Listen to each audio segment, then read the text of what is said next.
माँ बहुत गर्मी लग रही है, अब नहीं रहा जाता ऐसे घर में। कुछ हो नहीं सकता क्या? माँ ये पंखा गर्म हवा फेंक रहा है। मैं तुझे क्या बोलूं, मुझे तो इस गर्म पंखे में गर्मी भी लग रही है, पसीना भी आ रहा है। शुक्र कर ये तो है हम पर, दूसरों के घर में ये पंखा भी नहीं है। अब गर्मी का नाम जपना छोड़, खाना खा ले। माँ गर्मी से खाना नहीं खाया जाएगा, मैं पहले नींबू पानी पी लेती हूँ, फिर हम साथ बैठकर खाना खाएंगे। ये कहकर सुरभि नींबू पानी बनाकर अपनी माँ को देती है और दोनों साथ में नींबू पानी पीते हैं। कुछ देर के बाद खाना खा लेते हैं, लेकिन गर्मी है कि उन्हें परेशान करती रहती है। शाम होती है, थका हारा अखिलेश आता है। अंजना उन्हें खाना देती है, खाना खाकर लेट जाते हैं। अंजना देखो ना, ये पंखा कैसे चल रहा है। अरे गर्मी लगना बंद ही नहीं हो रही है। अब तो मुझे भी बेचैनी हो रही है गर्मी की वजह से। काश थोड़ी ठंडी हवा आती इस पंखे से। इतने बेनसीब हैं कि कूलर भी नहीं है। मम्मी एक तरीका है, टीन पर पानी डाल देते हैं, जिससे टीन ठंडी हो जाएगी तो पंखा ठंडी हवा फेंकने लगेगा। तब सुरभि और अखिलेश किसी तरह टीन पर पानी डालते हैं, जिससे टीन ठंडी होती है और वो आराम से सोते हैं। लेकिन रात के 3 बजे ही पंखा चलना बंद हो जाता है और उनकी नींद खुल जाती है। अरे अब ये पंखा बंद क्यों हो गया है? इतनी अच्छी तो नींद आ रही थी इतनी देर बाद। पापा देखो ना क्या हुआ। सच में ये पंखा अचानक हम सबकी नींद खराब कर दी। देखता हूँ अभी। अजय जल्दी से पंखा ठीक कर दीजिए, मैं पंखे की ठंडी हवा के लिए तरस रही हूँ। सुबह जल्दी उठकर पानी भी भरना है। अखिलेश लाइट जलाकर पंखे का बटन बंद करवाता है और पंखे के तार स्टूल पर चढ़कर देखता है, ठीक करने की कोशिश करता है। बेटा पंखा चलाना। इतने में थोड़ा सा पंखा घूमकर स्पार्क मारता है। पापा ये क्या हुआ? ये चल क्यों नहीं रहा है अभी तक? बेटा ये पंखा फ्यूज हो गया है, अब हमें गर्मी में बिना पंखा के ही सोना पड़ेगा। क्या? अब बिना पंखे के? हे भगवान, ये सोच सोच कर तो मैं अभी से ही पागल हो रही हूँ। वैसे ही दोपहर में गर्मी लगती है, ये पंखा ही हमारा आसरा था, वो भी गया।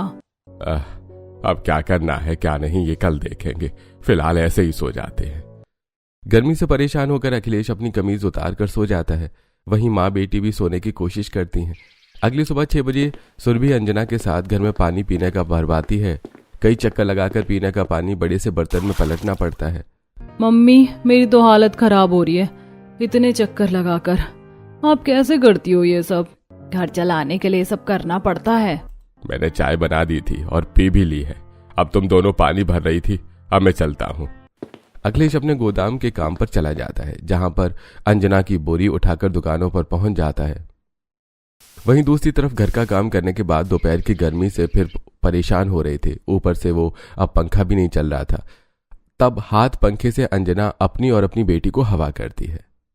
माँ इस हाथ पंखे से कुछ नहीं हो रहा, अभी भी गर्मी लग रही है। कब तक पंखे के लिए तरसना पड़ेगा? माँ पंखा ठीक करवा लो ना। तेरे पापा ने बोला था ये पंखा फूट गया है, अब ठीक नहीं होगा, शायद नया पंखा ही लाना पड़ेगा। अब जब तक तेरे पापा शाम को नहीं आ जाते ऐसे ही गर्मी में जूझना पड़ेगा। ठीक है मम्मी, कम से कम पहले हमें पंखे की तो रहती, लेकिन अब हमें पंखे की राहत भी नहीं मिल रही और लोग कूलर एसी में मस्त हवा खाते हैं। बेटा हम अमीर नहीं हैं, सुन खिचड़ी बनाने रख दे और थोड़ी पानी वाली, एक मुट्ठी दाल चावल ले आओ। माँ इतनी पानी वाली खिचड़ी क्यों बनवा रही हो? देख गर्मी का टाइम है और पेट भी भर जाएगा, ऊपर से दाल चावल भी कम है, इसीलिए ऐसी बनवा रही हो। नखरे मत कर, आजकल घर में जो भी बने खा ले चुपचाप। आर्थिक तंगी कितनी है ये तुझे लिखकर बताना पड़ेगा क्या? फिर सुरभि खिचड़ी बनाने रखती है। 3 सीटी आने के बाद दोनों माँ बेटी गर्मी में जैसे तैसे खिचड़ी खाती हैं। इतने में बाहर आम वाला आता है। आम ले लो, आम 50 रुपए किलो आम ले लो। मम्मी आम ले लो, आम खाने का बहुत मन है। गर्मियों के सीजन में तो आम बहुत ज्यादा बिकते हैं। दिला दो माँ, वैसे भी गर्मी लग रही है पंखे की वजह से कम इसकी तो ठंडी राहत मिलेगी। तुझे पता है ना घर में पैसे नहीं है, 30-40 रुपए पड़े हैं। शाम को कोई सब्जी लानी पड़ गई तो, और अभी सीजन शुरू हुआ है, बीच में जब आम सस्ते हो जाएंगे तब ले लेंगे, तब 20 रुपए किलो मिलते हैं ये। मम्मी तभी गली में खीरे बेचने वाला आता है। देख गली में खीरे वाला आया है, खीरा लेकर आज 20 रुपए किलो दे रहा है। गर्मी में आम से ज्यादा खीरे फायदे करते हैं, शरीर में पानी आता है, चुस्ती भी मिलती है। काला नमक लगाकर खाएंगे, जाना जल्दी लिया, खत्म हो जाएंगे। अच्छा जाती हूँ। तब सुरभि बाहर से 1 किलो खीरे खरीद कर ले लेती है, जिसे धोने के बाद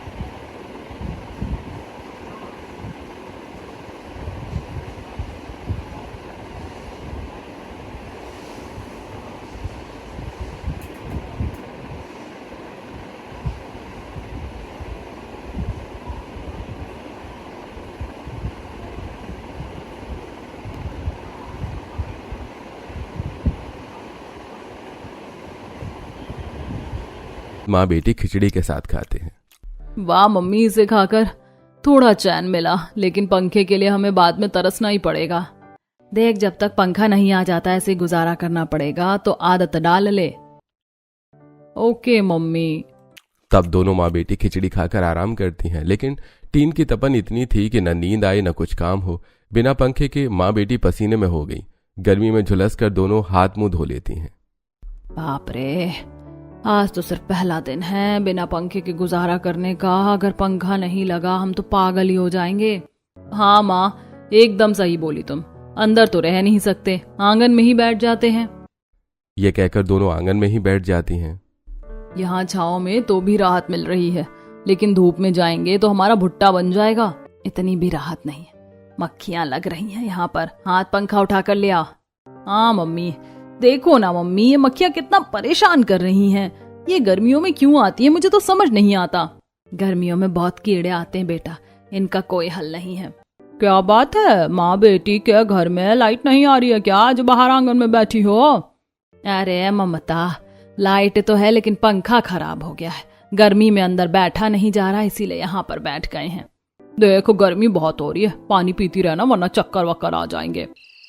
शाम को अखिलेश मजदूरी करके घर आता है। तब हाथ मुंह धोकर वो भी खाने के लिए बैठता है तो गर्मी लगती है। बेटी पंखा करती है। अरे रहने दे बेटा, तू परेशान हो रही होगी।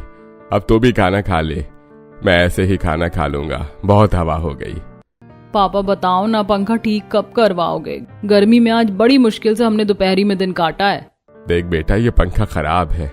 नया पंखा लगवाने में 2-2.5 हजार रुपए खर्च होंगे, जो कि मेरे पास नहीं है।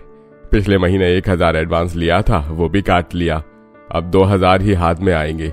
इससे ज्यादा सेठ ने काम नहीं करवाया। 2-2.5 हजार या तो अभी से राशन चलेगा या पंखा आएगा, एक ही काम हो सकता है। और राशन तो बंद कर नहीं सकते, तो अब गर्मी में ही रहना पड़ेगा। क्या अब हमको बिना पंखे के ऐसे ही रहना पड़ेगा इस टीन की झोपड़ी में? हाँ, और कोई चारा भी नहीं है। ये तो बहुत बड़ी गड़बड़ हो गई पापा। गर्मी में ऐसे रहेंगे तो बीमार भी हो सकते हैं। अंजना, घर में नींबू ले आना, नींबू पानी सब पीते रहना और सत्तू भी बना देना। बीमार किसी को नहीं पड़ना, क्योंकि लू भी लग सकती है। जी ठीक है। तब वो लोग रात को गर्मी में बिना पंखा के सोने की कोशिश करते हैं। बार बार करवट बदलते हैं, लेकिन बिना पंखा के मच्छर काटने लगते हैं। ओए, परेशान मत कर, जा यहाँ से। परेशान मत कर सुरभि, चद्दर ओढ़ कर सो जा, मच्छरों के साथ गरबा मत कर। नहीं माँ, आज मैं मच्छरों को नहीं छोड़ूंगी। कान के पास बहुत ऊ कर रहे हैं। अखिलेश सो जाता है, लेकिन सुरभि मच्छरों के पीछे पड़कर खड़ी होकर मच्छर मारने लगती है।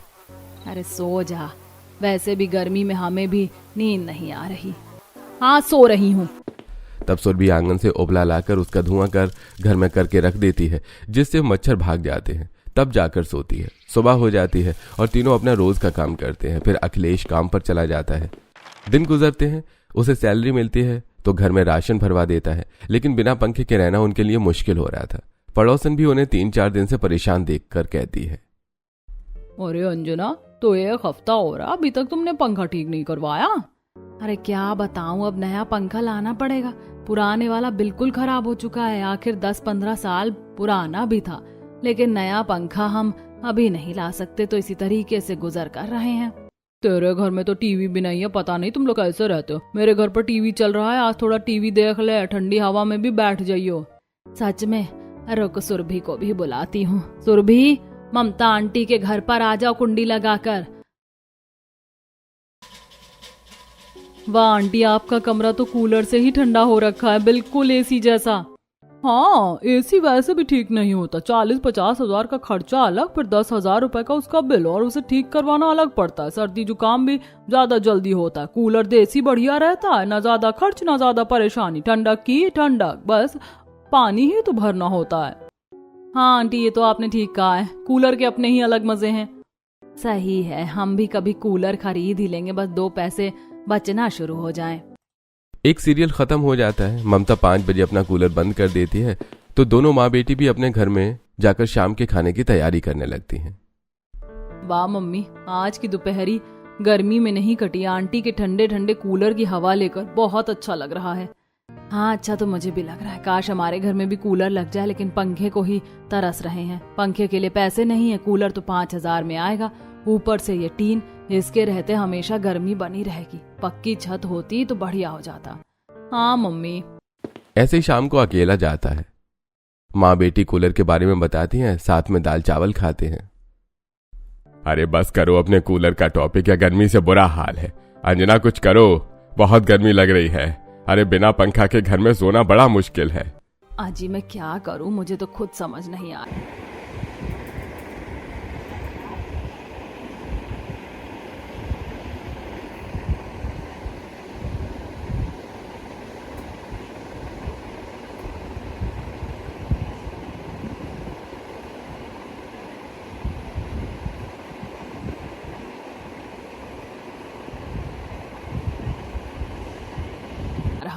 तो क्यों ना मम्मी पापा हम आज बाहर आंगन में सोए, बाहर हवा चल रही है। हाँ हाँ सुरभि, ये ठीक रहेगा। बहुत कम पैसे मिलते हैं सेठ जी से। अब तक तो मुझे इसकी शादी के लिए पैसे जमा कर लेने चाहिए थे, लेकिन यहाँ शरीर भी बूढ़ा हो रहा है, कमा भी नहीं पा रहा कुछ। काश पिताजी मैं अच्छी नौकरी करके कुछ पैसे जमा कर पाती इस घर के लिए, लेकिन नहीं, मैं बहुत खराब बेटी हूँ। खुद को दोष मत दे। बीच में अगर मैं बीमार ना पड़ती तो तुझे अपनी पढ़ाई बर्बाद नहीं करनी पड़ती, लेकिन मुझे यकीन है भगवान तेरी जहाँ भी शादी करेंगे अच्छी जगह करेंगे। ओहो, सोने का टाइम है, रोने का नहीं। चलो आज सब मिलकर साथ बाहर सोएंगे। तब तीनों बाहर जाते हैं, खटिया लगाते हैं और सोते हैं। मच्छर बहुत काटते हैं तो सुरभि पुरानी साड़ी की मच्छरदानी बनाकर लगा देती है। सुबह होती है, अखिलेश काम पर जाता है। माँ बेटी झाड़ू पोछा करके बैठ जाते हैं। फिर दोपहरी होती है तो ममता उन्हें अपने घर बुला लेती है। यही 3-4 दिन तक चलता है, लेकिन जब माँ बेटी कूलर के सामने बैठ जाती हैं तो ममता को गुस्सा आता है। सुरभि थोड़ी साइड हो जा, मुझे हवा नहीं आ रही है। आंटी बहुत अच्छी नींद आ रही है, सोने दो ना। अंजना नाटक खत्म हो गया है, अब तो तुम्हें जाना चाहिए। दीदी 2 दिन से नाटक देख रही हूँ, ये वाला और देखने तो चली जाऊंगी।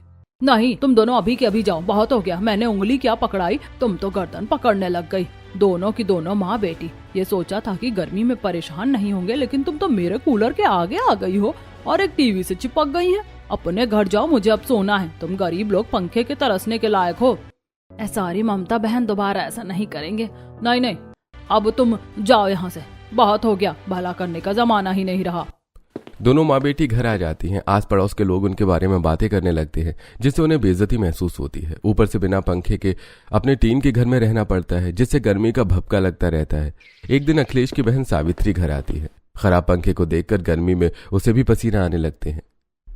हाय हाय भाभी, मैं तो तुमसे हंसी खुशी मिलने आई थी, लेकिन ये क्या, तुम्हारा पंखा भी खराब है।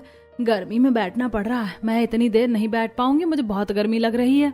चिंता क्यों करती हो बुआ, अभी मैं आपके लिए नींबू पानी बनाकर ला रही हूँ। घड़े का ठंडे पानी का नींबू पानी मस्त लगता है। क्या करूँ दीदी, 15 दिन पहले पंखा खराब हो गया और अभी इतने पैसे नहीं है कि नया पंखा ले आए, इसीलिए ऐसे ही काट रहे हैं। हाय हाय, बहुत गर्मी है, न जाने कैसे तुम लोग ऐसे रह रहे हो। मैं अपनी कार में आती तो एसी के अंदर बैठती, लेकिन कैब से आई थी इसीलिए यहीं बैठना होगा। ये लो पी लो प्यारी बुआ। हाँ, इसे पी के थोड़ा आराम मिला, एक गिलास और दे दे।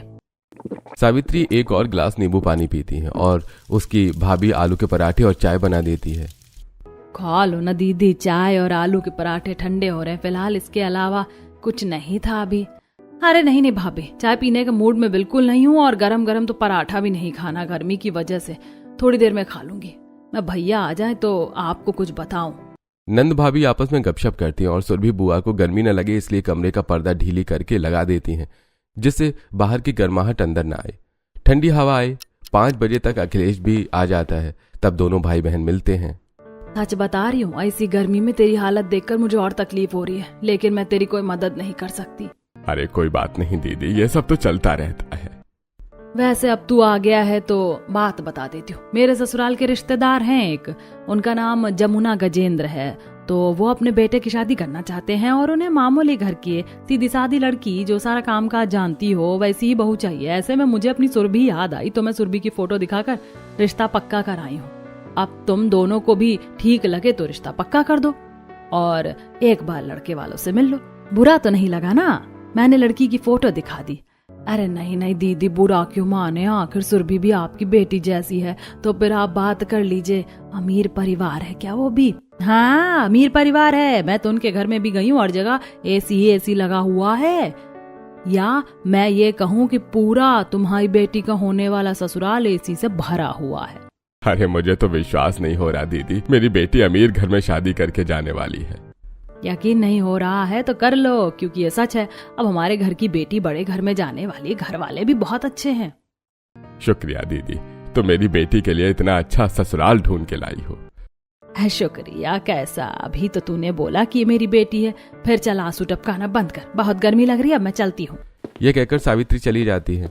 एक हफ्ते बाद लड़के वाले सावित्री के साथ घर आते हैं, जहां उन्हें घर की कंडीशन समझ आती है और अच्छा घर होने के नाते वो शादी की तैयारी खुद करते हैं और शादी धूमधाम से हो जाती है।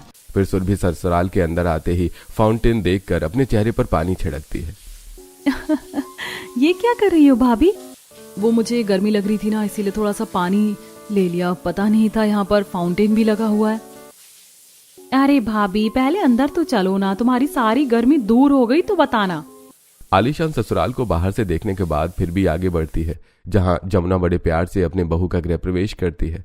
एंट्री करने के बाद उसके सिर के पीछे ठंडी ठंडी एसी की हवा आती है, जिससे उसे गुदगुदी होती है। आहा, अरे ये सर के पीछे ठंडी ठंडी हवा कहाँ से आ रही है? मुझे तो ऐसा लग रहा है मोहित जी जैसे कि मैं कश्मीर या कुल्लू मनाली में आ गई हूँ, ठंड भी लग रही है। तुम्हारा थोड़ा सा स्क्रू ढीला है क्या? I mean, तुम्हारे सर के ऊपर ही एसी लगा हुआ है, उसी की ही ठंडी हवा आ रही है यहाँ। थोड़ा सा आंखें खोल कर और चारों तरफ देखोगी तो तुम्हें ये एयर कंडीशनर दिखाई देंगे। तब सुरभि पलट कर चारों ओर देखती है। अरे सच में जेठानी जी, मेरा ससुराल तो एसी से भरा हुआ है, ये हर तरफ एसी ही एसी है। मुझे पता है तुम इतनी हैरान क्यों हो रही, क्योंकि तुम्हारे घर में एक पंखा तक नहीं चला ठीक से। तुम्हारे माँ बाप और तुम गर्मी में रह रही थी। बड़ी दुखी लाइफ है, ना टीवी है ना फ्रिज है। तुम्हारे तो बिजली का बिल कम आता होगा, लेकिन हमारे यहाँ ऐसा नहीं है। बस कर बहू, और कितना नई बहू को परेशान करेगी। जाओ बच्चों, अब तुम दोनों आराम कर लो। जब मोहित अपने पत्नी को कमरे में ले जाता है, तब वहां भी सुरभि दो एसी देखकर हक्की बक्की रह जाती है। वाह मोहित जी, अपने कमरे में भी एसी है? हाँ सुरभि, तुम्हें घर के हर कोने में एयर कंडीशनर मिल जाएगा। इसके बाद दोनों सो जाते हैं। सुरभि को इतनी अच्छी नींद आती है कि वो सुबह लेट हो जाती है। सास खटखटाकर जगाती है, तब बहू तैयार होकर रसोई में पहुंचती है। बाप रे, नहाते टाइम भी बाथरूम में एसी लगा हुआ था और रसोई में भी एसी होता है। हाँ बहू, अब खाना बनाते बनाते गर्मी लगी तो इसके लिए रसोई में 2-3 एसी तो होने ही चाहिए ना। ये सुनकर सुरभि उन बीते पलों में चली जाती है, जब उसकी माँ मिट्टी के चूल्हे पर खाना बनाकर पसीने में भीग जाती थी। माँ, तुम पसीने में भीग चुकी हो, तबीयत खराब हो जाएगी, छोड़ दो, मैं खाना बना लूंगी। अरे तो क्या हुआ, मुझे तो गर्मी लग ही रही है। तू भी इस भट्टी के सामने बैठकर खाना बनाएगी तो तुझे भी पसीने आने लगेंगे। कोई बात नहीं माँ, आप मुंह धोकर आराम करो, मैं बची हुई रोटी बना लेती हूँ। काश माँ के पास भी कोई एसी होता, वो तो बेचारी अभी भी गर्मी में खाना बना रही होंगी और मैं यहाँ एसी में। क्या हुआ बहू, तू एकदम से परेशान क्यों हो गई? माँ जी, मैं तो परेशान नहीं हूँ, मैं तो ये सोच रही हूँ कि क्या बनाना है आप सबके लिए। तेरा दिल जो करे तू वो बना दे। सावित्री जी ने बताया था तुझे खाने में सब कुछ बनाना आता है। जी माँ जी। ये कहकर सुरभि पहली रसोई का खाना तैयार करती है और स्वादिष्ट व्यंजन जैसे कि दाल मखनी, सब्जी, पूड़ी, चावल, खीर इत्यादि बनाकर अपने ससुराल वालों को खिलाती है। डाइनिंग टेबल के पास भी इतने एसी थे कि बहू को ठंड लगने लगती है और सब खाना खाकर खुश होते हैं। वाह बहू, तूने तो बहुत बढ़िया खाना बनाया है, सही बताया था तेरी बुआ ने। हाँ सच में देवरानी ने खाना तो अच्छा बनाया है। तुम भी खा लो, आप सबको परोसने के बाद मैं भी खा लूंगी। क्या हुआ, तुम्हें ज्यादा ठंड लग रही है क्या इस गर्मी में? हाँ शायद एसी थोड़ा तेज है।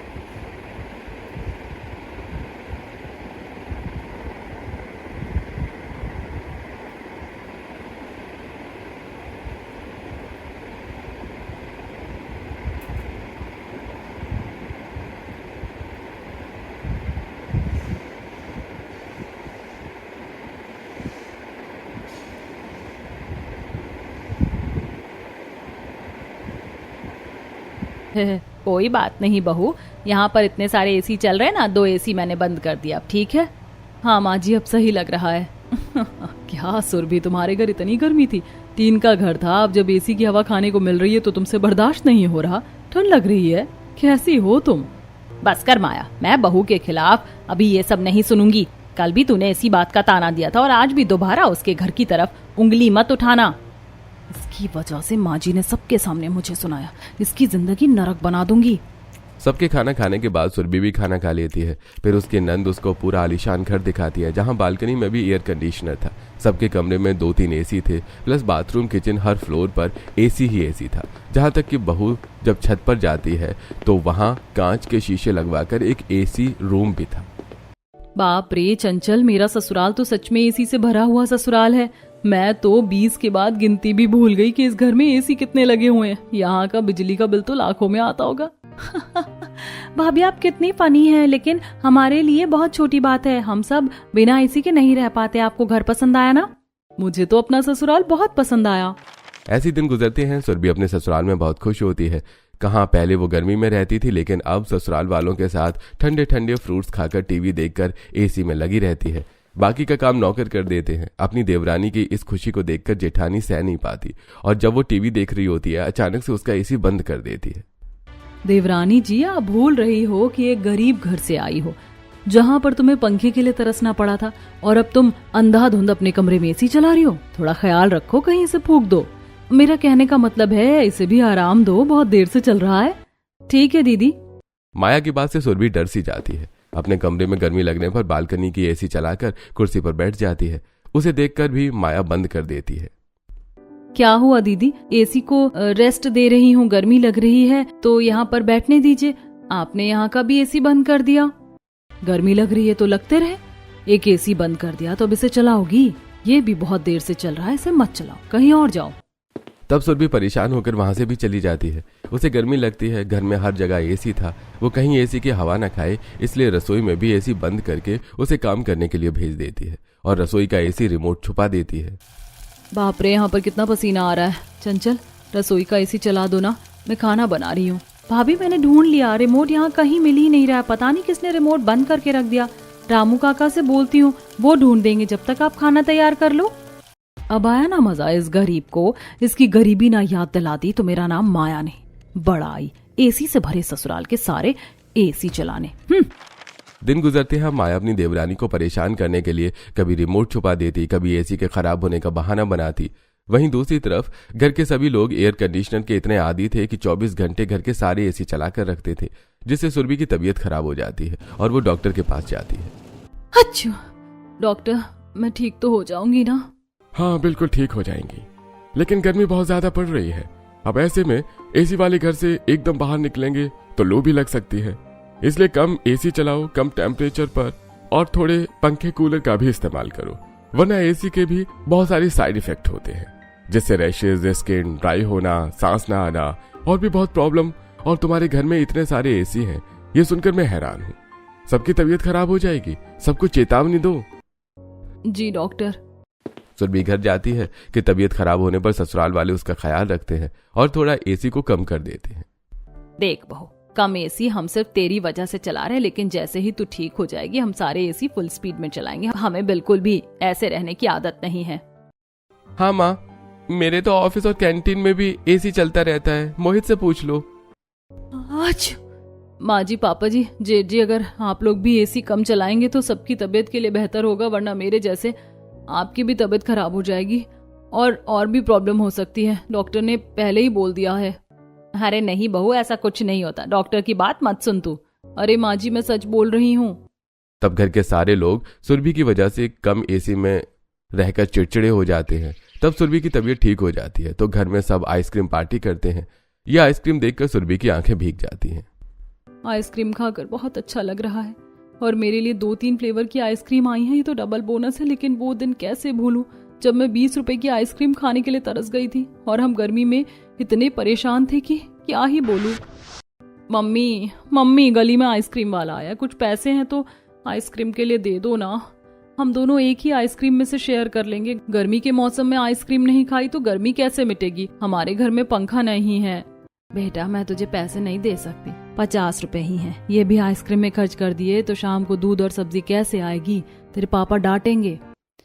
तत तेरे की, अपनी तो किस्मत ही खराब है। गर्मी में ना कुछ खा सकते हैं ना चैन से जी सकते हैं।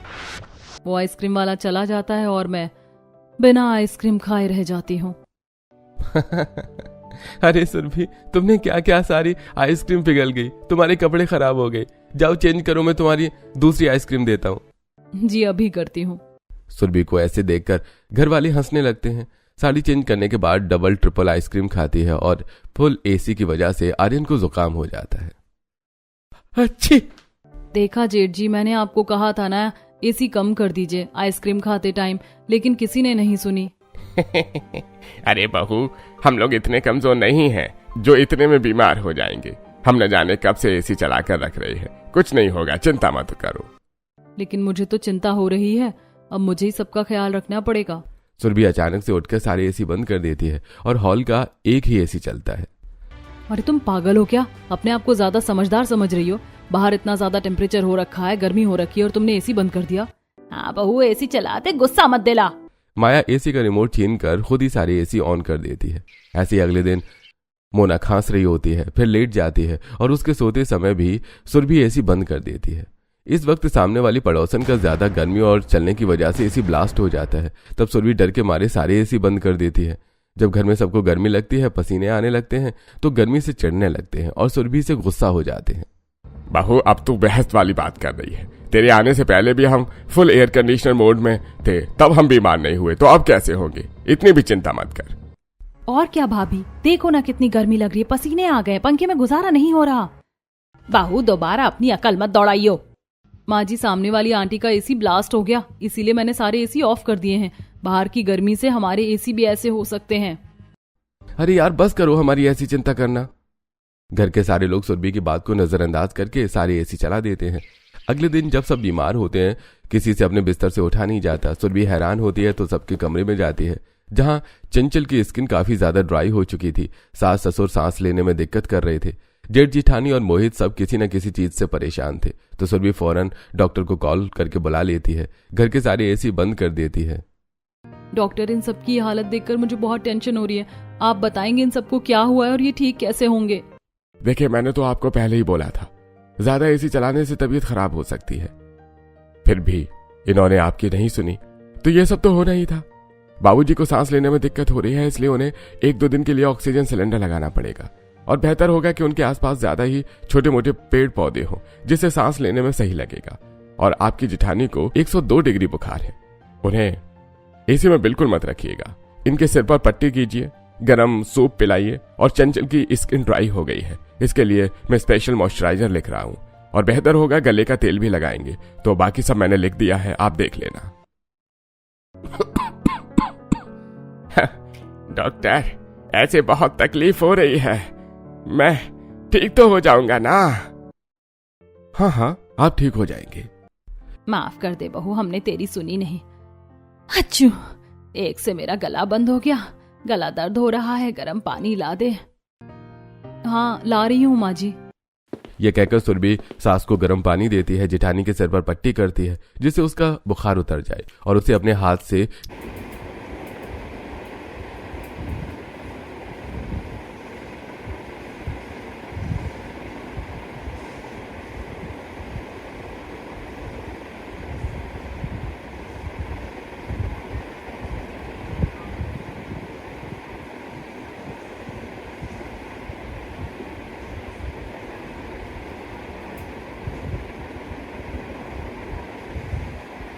गर्मा गर्म सूप भी पिलाती है।